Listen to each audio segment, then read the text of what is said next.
जैसे जैसे दिन बीतते गए, बच्चे की शैतानी शक्तियां और भी भयावह होती गई। घर में हर रोज कुछ न कुछ अजीब घटित होता। कभी दीवारों पर खून के धब्बे दिखते, तो कभी आधी रात को दरवाजे जोर से खुलते और बंद होते। परिवार के सदस्य अब पूरी तरह से भयभीत हो चुके थे। वे समझ नहीं पा रहे थे कि इस शैतानी ताकत से कैसे निपटा जाए। मां, जो अपने बच्चे से बेहद प्यार करती थी, अब खुद उलझन में थी। वह जानती थी कि उसका बच्चा इंसान नहीं रह गया है, लेकिन उसका दिल यह मानने को तैयार नहीं था। उसकी ममता उसे बच्चे से दूर जाने नहीं दे रही थी, जबकि दूसरी ओर उसके परिवार वाले इस बात पर अड़े थे कि उस बच्चे का अंत करना ही एकमात्र समाधान है।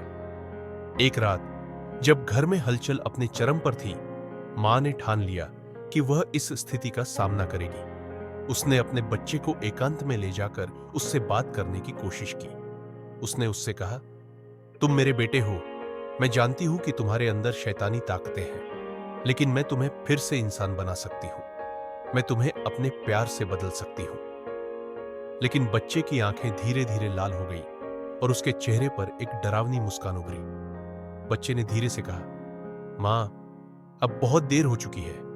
मैं अब केवल तुम्हारा बेटा नहीं हूं। मेरे अंदर कुछ और है जो तुम कभी नहीं समझ पाओगी। मां को यह सुनकर गहरा आघात लगा।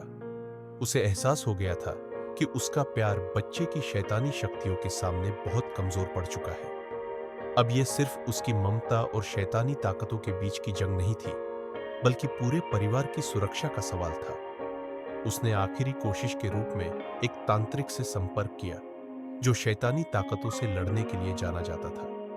तांत्रिक ने मां से कहा, इस बच्चे को छोड़ने का समय आ गया है। अगर इसे रोका नहीं गया तो यह पूरे परिवार को बर्बाद कर देगा।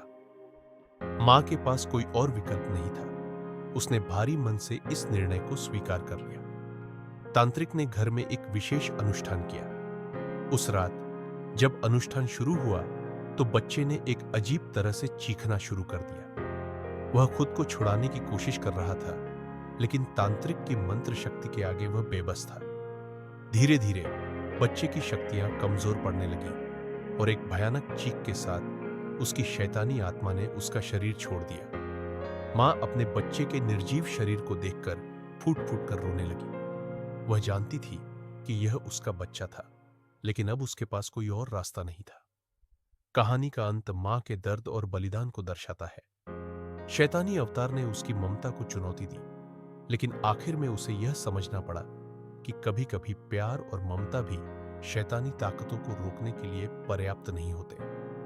शैतानी अवतार एक ऐसी कहानी है जो बताती है कि किस तरह शैतानी ताकतें प्यार और ममता को भी चुनौती दे सकती है, और कभी कभी सबसे कठिन निर्णय लेना ही एकमात्र विकल्प होता है। तांत्रिक के अनुष्ठान के बाद बच्चे का शरीर बिल्कुल शांत हो गया था, जैसे उसकी आत्मा ने उसे छोड़ दिया हो।